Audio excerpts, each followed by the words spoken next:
அப்போ ஆண்டவர் அந்த கீழ்ப்படுதலின் சுவாபத்தை பிதாவினிடத்தில் காட்டினால அவர் என்ன செய்தார், நமக்கு அவர் முன்மாதிரியாக நமக்கு வைத்து கொண்டு போயிருக்கிறார். யாக்கோபு 4:7 பாருங்கள். ஆகையால் தேவனுக்கு கீழ்ப்படிந்திருங்கள். ஆகையால் தேவனுக்கு நிறைய வசனம் இப்படி இருக்குது. ஆகையால் தேவனுக்கு கீழ்ப்படிந்திருங்கள் அப்படின்னு சொல்லி என்ன செய்து இருக்குது. அது மட்டும் இல்லாமல் பாருங்கள், 1 பேதுரு 5:5 ஒருவருக்கொருவர் கீழ்ப்படிந்திருங்கள்னு இருக்குது. ஒருவருக்கொருவர் கீழ்ப்படிந்திருங்கள் அப்படின்னு சொல்லி இருக்குது. இதே மாதிரி பாருங்கள், நம்ம வேறு ஒருத்தருக்கு ஒரு வேலையை கொடுத்தாச்சுன்னா உடனே என்ன செய்கிறது, நீ செய்யாத அப்படின்னு சொல்லி அந்த ஆட்கள் என்ன செய்யுது, நோண்டி விட்டுறது, இது பண்ணி விட்டுறது. இப்படி வேலைகள் என்ன செய்கிறது. சரி, ஸ்கூல்லையும் இப்போ இதுதான் பிளவுகளுக்கு காரணம். கீழ்ப்படுகிறதுன்னு சொன்னால் அதுக்காக காலை வரடிட்டு இருக்கிறதுக்கு நான் சொல்லலை, அந்த சொல்லுக்கு என்ன செய்யணும், கேட்கணும். அப்படின்னா தான் அந்த பள்ளிக்கூடம் உருப்படியாக என்ன செய்யும், இருக்கும்.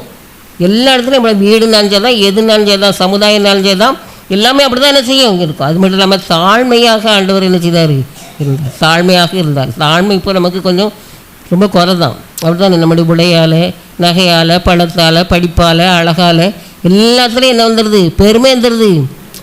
ஆகையினால இந்த பெருமையை ஆண்டவர் என்ன செய்கிறாரு, வெறுக்கிறாரு.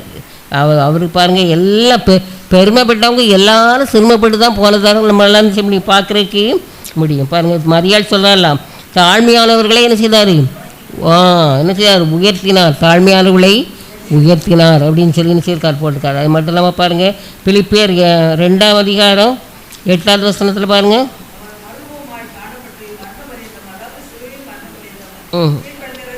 தம்மைத்தாமே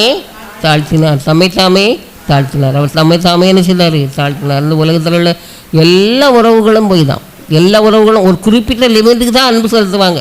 குறிப்பிட்ட லிமிட்டுக்கு தான் என்ன செய்வாங்க, அன்பு செலுத்துவாங்க. அதுக்கு மேலே அன்பு என்ன செய்ய மாட்டாங்க, செலுத்த மாட்டாங்க. ஒரே ஒரு காரியத்தை மட்டும்தான் சொல்லி முடிக்கிறேன். ஒரு பையனுக்கு ரொம்ப சோகம் இல்லாமல் இருந்துச்சா, மருந்து நிறைய கொடுத்து பார்த்தாங்களாம், தெரியல. இது கொஞ்சம் முந்தின காலத்தில் நடந்தது.